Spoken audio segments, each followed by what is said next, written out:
lesson number 2 was adult supervision. A lot of people think Steve Jobs was the CEO of Apple. Well, he was the CEO of Apple 20 years after he founded the company. He founded the company in 76. He became CEO in 96.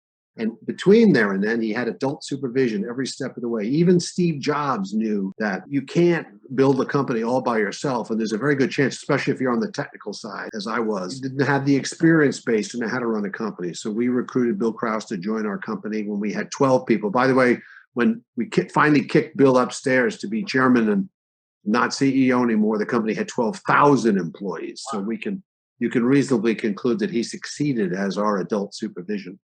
So having adult supervision, that is complementing yourself with building a team that has people on it who know what they're doing, is important for having a startup.